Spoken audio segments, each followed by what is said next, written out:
The slide had 5 rules on it, but my trainer only read 4 of them out loud. She didn't stumble. She didn't apologize.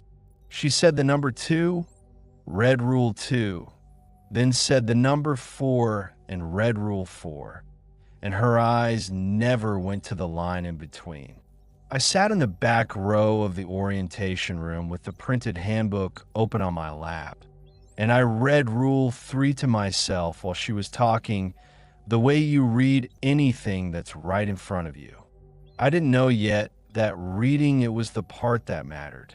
The job was at a new fulfillment center about 30 miles outside of Huntington, West Virginia, on a slab of concrete that used to belong to a chemical plant. I'd been laid off from a metal shop in February, and by the first week of April, my unemployment had thinned out to the point where I was counting cans in the pantry on Sunday nights. The application went up on a Tuesday morning. I filled it out at the public library on the computer next to a man printing his resume in Comic Sans. The video interview was at noon. The offer came at 2:15. $23 an hour for the overnight shift, $4 differential after 1 a.m., and a hiring bonus that would land in my account after 90 days if I stayed clean. I didn't ask why they were so eager. People who've been out of work for 9 weeks don't ask. The facility was the size of 4 football fields laid end to end, and it ran almost entirely on automation. The official name was Regional Sortation Center 47, but nobody called it that. They called it the floor. 230,000 square feet of conveyors, robotic shelving, scanning gates, pick stations, and a permanent night staff of 40 humans whose only job, according to the orientation packet, was exception handling, anomaly resolution, and physical interface verification. That meant we weren't there to do the work. We were there for when the work went wrong. Orientation was led by a woman named Marlena. Late 30s, narrow face, a tablet she never set down. She walked our group of 7 new hires through the locker rooms, the badge readers, the break rooms, and the scanner vests we'd be issued. The vests were heavier than I expected. There were haptic pads on the shoulders and lower back, a small color screen on the left forearm, and a pinhole microphone clipped near the collar. She told us the vest was how the floor would talk to us. It would tell us where to go, what to look at, what to fix, when to wait, and when to move on. She told us never to take it off during a shift, even on break, and to dock it in the assigned charging cradle at the end of every shift, no exceptions. She didn't say what the system itself was called. Nobody at the facility ever called it by a name. They called it the floor, the same way they called the building the floor, as if there was no useful difference between the building and the thing running it. By the end of my first week, I'd stopped trying to separate them in my own head. The rules came near the end of the second hour. Marlena pulled up a slide on the projector. Plain text, gray background, no decoration. 5 lines, numbered. Rule 1. When the vest tells you to stop walking, regardless of where you are or what you are doing. Rule 2. If a tote on the conveyor is leaking any liquid, do not open it. Tag it with the red hazmat marker and walk away. Rule 3 sat between 2 and 4. I read it while Marlena's mouth was forming the number 4. If you see a co-worker standing in an aisle that the floor has marked as empty on your forearm display, do not speak to them. Continue your task. Do not look directly at their face. Do not report them at the end of your shift. Rule 3 is never logged. Rule 4. Do not remove your vest in any zone marked restricted on the building map. Removal in restricted zones is grounds for immediate termination. Rule 5. Always badge in and badge out, even if the door is already open. Marlena read 1, 2, 4, and 5. The space between 2 and 4 passed in silence, but her voice didn't break around it. The cadence was practiced. She'd done this before with other groups, and she'd learned how to walk her tongue across that gap without catching on it. When she finished, she clicked to the next slide, and Rule 3 slid off the screen as if it had never been there.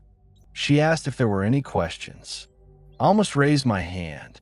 I'd watched 2 people that morning get pulled aside for asking about overtime caps, and I'd seen the way Marlena looked at people who spoke, the way her eyes went to the corner of her tablet first, like she was checking something against a list.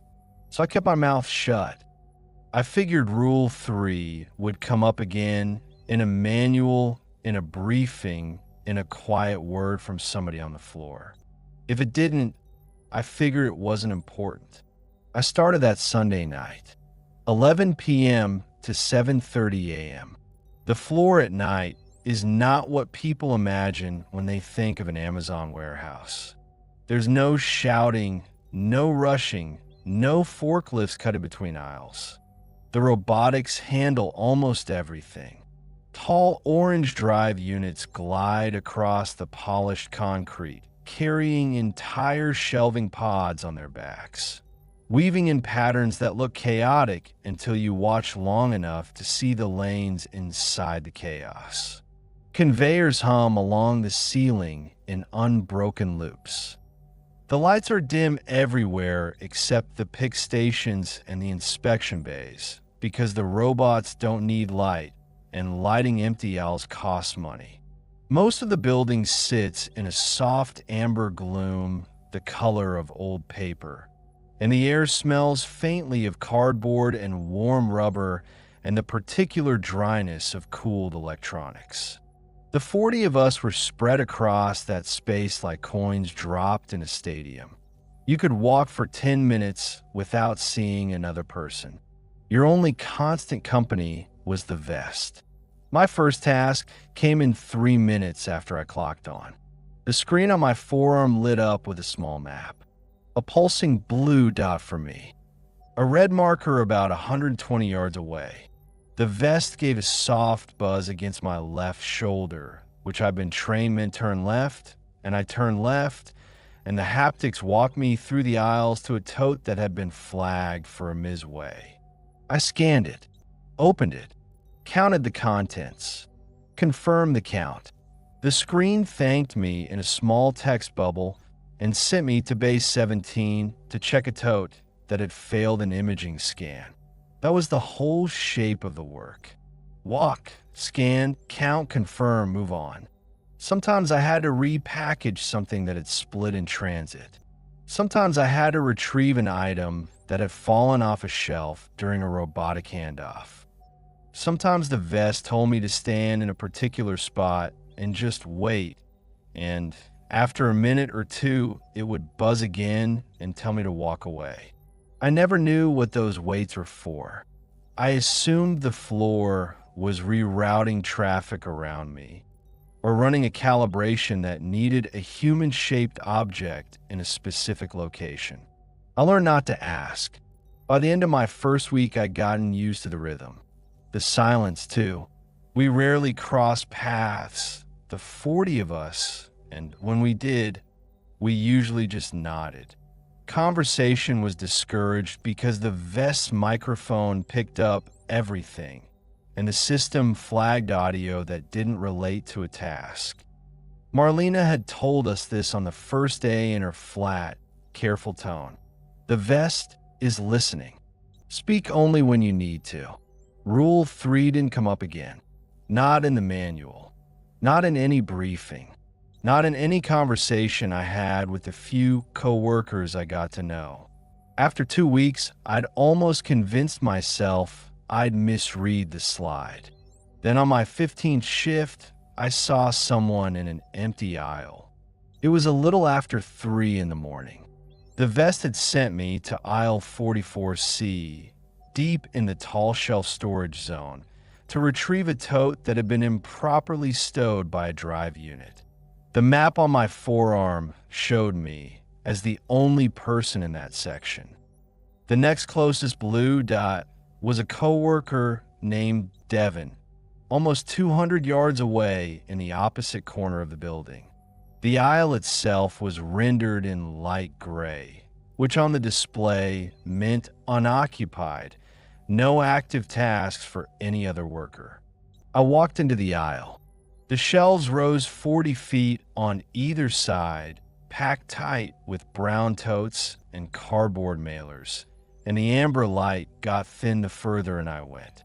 About halfway down, where the gloom was deepest, there was a man standing with his back to me. He was wearing a vest like mine. His arms were at his sides. He wasn't moving. I stopped. The vest hadn't told me to. I just stopped on my own. He was 30 feet away. From the back, he looked like any other night shift worker. Average height, dark hair under the standard hairnet, dark pants, the same gray shirt we all wore under the vest. I waited for him to turn, to shift his weight, to do any of the small things people do when they're standing still. He didn't.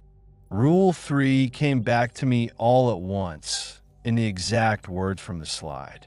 I looked at my forearm. The map still showed only my dot. The aisle was still gray. I could see him with my own eyes, and the system had decided he wasn't there. I did what the rules said. I continued my task. I kept my eyes on the shelves. I walked past him on the right side, with about 10 feet of space between us, and I felt the temperature of the aisle drop as I passed him, the way the air drops when you walk past an open freezer. It lasted maybe 2 seconds. I didn't look. I got to the toe at the end of the aisle, scanned it, repositioned it on the shelf, confirmed the task on my screen, and walked back out the way I'd come. When I walked back out, he was gone. I didn't say anything to Devin when I saw him in the break room at 4:30. I didn't say anything to my supervisor at clockout. I didn't even write it down in the small mental list I kept of things that had been odd that night. The rule had been very specific. Rule 3 is never logged. But I started looking after that. I started noticing the gray aisles on my display, the ones marked empty, and I started glancing down them when I passed the mouse. I told myself I was checking. I told myself it was tiredness. The amber light played tricks. Standing shapes in tall shelf zones could look like anything. The next time I saw him was on my 19th shift. Different aisle, different part of the building, same silhouette, standing with his back to me, in a section the floor had marked as empty. I kept walking. I didn't speak. I didn't look back. The third time was a week after that, and he was facing me. He was at the far end of an aisle in the returns processing zone, 50 feet away, and the angle of the overhead light meant I couldn't make out his face. But I could tell he was looking at me. His head was angled the right way. His shoulders were squared toward me. He was just standing there, vest on, arms at his sides, the way he always was. I almost stopped. I almost spoke. I had to say the rule inside my own head, in actual words, to keep my feet moving. Don't speak. Continue your task. Don't look at his face. I walked past him without slowing down. I kept my eyes on my forearm screen.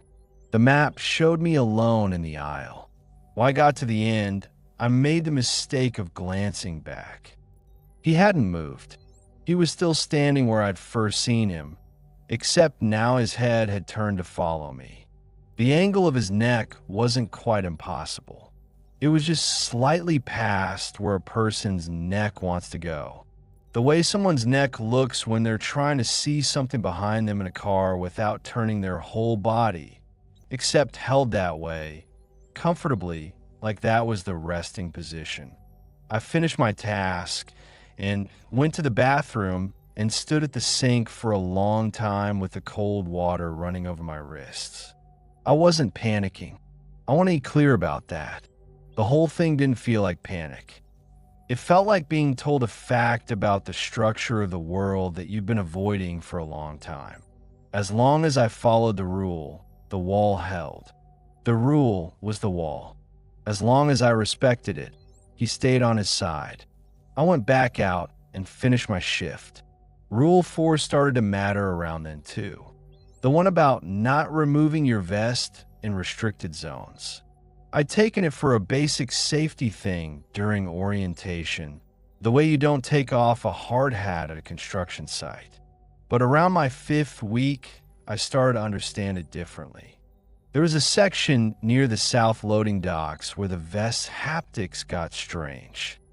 The screen on my forearm would flicker just for a second when I crossed a certain line in the floor. The blue dot that represented me would jump, sometimes a few feet, sometimes more. The first few times it happened, I assumed it was a Wi-Fi dead zone. The building was new. Not everything worked perfectly. But one night, while I was retrieving a tote from a low shelf in that area, my forearm screen flickered and showed me a different map for about half a second. It wasn't the same building. The aisles were laid out differently. The pick stations were in different places.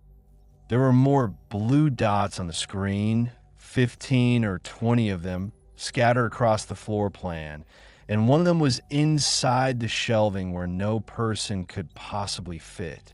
The screen flickered back. The map I knew came back. My blue dot was where I was. The aisle was empty. I didn't tell anyone about that either. I didn't know how. I started paying more attention to the people on my shift. Devin, mostly because he was the only one I'd talked to enough to call by name. Devin had been at the facility since it opened. Early 30s, married, 2 kids, lived in a town called Milton about 20 minutes east. He'd worked at the chemical plant that used to be on the slab before the plant shut down and the new building went up. He told me once on a break that the new building's foundation matched the old plant's footprint almost exactly. They'd reused the slab to save money. He thought it was funny. He said sometimes he found old hard hats in the maintenance closets, the kind with the plant's logo stamped on them, left over from before. I asked him, as casually as I could, if he'd ever seen anyone in an aisle the system marked as empty. He was eating a sandwich. He chewed slowly, swallowed, took a sip from his water bottle. Then he said, without looking at me, "You're not supposed to ask about that." "I know." "Then don't." He went back to his sandwich. We didn't talk for the rest of the break. When we got up to clock back in, he stopped me near the door, turned his back to the camera in the corner of the break room, and said, very quietly, almost moving his lips without sound, "If you keep seeing him, just don't speak. Don't look at his face. He's been there longer than the building has."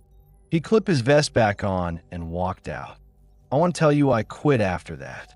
I want to say I went home that morning and sent my resignation in by noon. I didn't. The bonus was 63 days away. The fab shop wasn't hiring back. Rent was due on the 11th. And the work, when I wasn't thinking about him, was easy. Walk, scan, count, confirm. The vest told me what to do. I followed it. The shifts went by, and the rule held. As long as I followed it, the wall held. Around my 8th week, the floors started changing my routes. This is hard to explain unless you've worked there. The vest builds a route for your shift based on where the exceptions pop up, and over time it learns your walking pace, your preferred aisles, the way you handle different task types. My routes had stabilized into a pattern I knew well. Central pick stations, inspection bays, occasional trips to the tall shelf zones for retrievals. Then one Tuesday, mid-shift, my route started taking me through aisles I had no reason to be in. Long detours through sections of the building that weren't on the way to anything. The forearm would buzz and tell me to walk down aisle 62D for no listed task. And at the end of 62D, it would tell me to turn into 63A. And only at the end of 63, it wouldn't route me to whatever exception I was actually meant to be handling. I started paying attention to which aisles the detours took me through. They were always gray on the map, always marked empty, always in the older sections of the building, near the south loading docks, where the haptics got strange and the maps sometimes flickered. He was in those aisles. Sometimes. Not every time. Maybe one in every 3 detours. Standing in the middle, or at the end, or a few steps off to the side. Sometimes facing away. Sometimes facing me. The angle of his head got worse the more I saw him. The way it tilted when he watched me walk past stopped looking like a person stretching his neck and started looking like something else, something I couldn't quite place a joint for. I didn't speak. I didn't look at his face. I kept walking. Every time, I kept walking. But I started to understand that the floor was sending me past him on purpose. The detours weren't random. The system was routing me through the aisles where he stood. I don't know how to describe what that realization did to me. It wasn't fear exactly. It was something more like being shown the inside of a wall in your house and realizing the studs aren't where you thought they were. The floor wasn't blind to him. The floor knew. The map showed empty because the map was meant to show empty. The rule existed because the floor wanted us to keep walking past him without speaking, and the rule was never logged because the floor didn't want any record of him existing at all. Whatever he was, the floor was using us. 40 of us, every night, walking past him in the dim aisles, not speaking, not looking, not reporting. 40 witnesses who couldn't witness. The rule wasn't there to protect us from him. The rule was something we were doing for him, or for the floor. I'm still not sure which one of them needed it. The night that almost made me leave was my 61st shift. I was in aisle 51B in the returns processing zone, retrieving a tote flag for damaged contents. The map showed me alone in the section. The aisle was gray. I walked in, and he was standing 20 feet from the tote, closer than he'd ever been, facing me directly. I kept walking. I scanned the tote. I bent to lift it. He took a step forward. I had never seen him move before. Not once.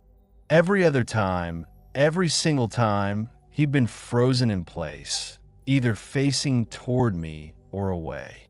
Now he was walking, slowly but walking. One step, then another. His feet made no sound on the concrete. The vest buzzed against my left shoulder. The screen lit with a single line of text. Continue task. I lifted the tote. My hand was shaking so hard I almost dropped it. He was 15 feet away and getting closer. I could see the shape of his face now, in the amber gloom, except I couldn't quite see it.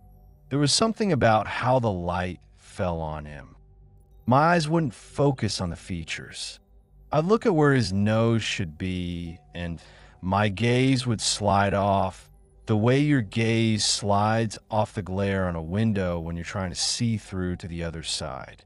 The vest buzzed again. Continue task. I carried the tote out of the aisle. I didn't run.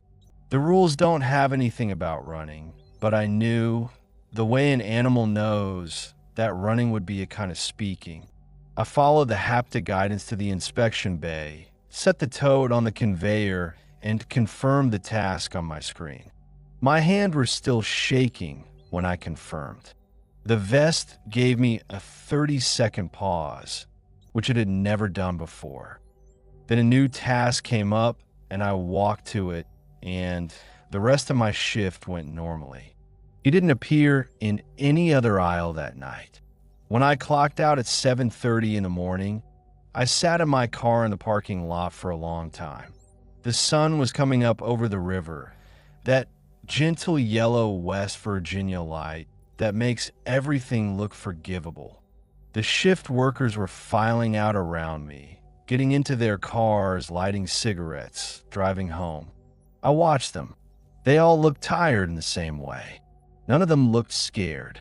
None of them looked like anything had happened. I thought about Devin's words. He's been there longer than the building has. I thought about the chemical plant that had stood on this slab before.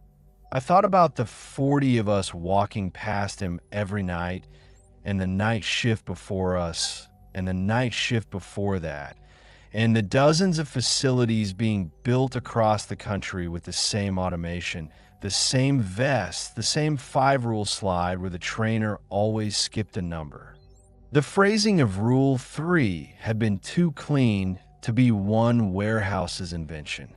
Somebody had written it once, somewhere, and now it was being read silently in orientation rooms in West Virginia and Kentucky and Oklahoma and Alaska, in rooms where the trainer had learned how to walk her tongue across the gap without catching on it. I drove home. I slept. I came back the next night. I'm still there. The bonus came and went. I should have left after I got it. I told myself I would.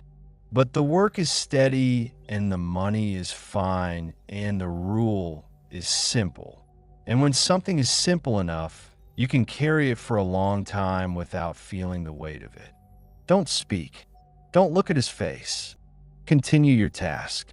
Do not report. Rule 3 is never logged. The system reroutes me through the gray owls almost every shift now. I see him most nights, sometimes far away, sometimes close. He hasn't taken another step toward me since 51B, but the distance between us has narrowed anyway in ways I can't quite explain. The owls he stands in feel familiar now. I know which ones he prefers. I know how the light falls in them. I've started to recognize the way he holds his shoulders and the angle his head takes when he's watching me walk past. And I've started to notice that he holds his shoulders the way I hold mine. Last week I saw something I hadn't before. In the older sections near the south loading docks, on the long detours the floor sends me through, I've started seeing more than one of him. Not in the same aisle. Just glimpses at the ends of cross aisles, in the mouths of corridors I'm not being routed through. Standing figures in vests, arms at their sides, faces I can't quite focus on. I counted 4 of them on Tuesday night. On Thursday, I counted 6. I haven't told anyone. I won't. The vest doesn't see them. The map doesn't show them. The rule says don't. I'll tell you what I've come to think in the long, quiet stretches between tasks, when the conveyors hum overhead and the orange drive units glide past me carrying their pods like ants carrying eggs. I think Rule 3 isn't a warning. I think it's an introduction. I think the first time you see him is the floor's way of asking whether you can be trusted. If you speak, if you look, if you report, you fail the question, and what happens to you after that is what happened to whoever stopped showing up to work before me. If you don't, you pass. And once you pass, the floor starts routing you through the gray aisles on purpose, because now you're part of the arrangement. Now you're one of the ones who walks past him without seeing. I think the figures I'm starting to see at the ends of the cross aisles are not new. I think they've been there the whole time. I think I'm only seeing them now because I've passed enough of the floor's quiet little tests, and the floor is letting me see a little more of what it sees. I think the next test is whether I keep walking when one of them is wearing my face. If you ever apply for a job at a fulfillment center where the orientation slide skips a number, where the trainer reads 1 and 2 and 4 and 5, and her voice doesn't catch on a gap between them, I tell you to stand up and walk out of the room. I tell you to find another job. I tell you the bonus isn't worth it. I tell you that the commoner voice is the sound of someone who has read that slide 100 times to 100 different rooms full of people who needed the work. But I know how that sounds, coming from someone still clocking in 5 nights a week.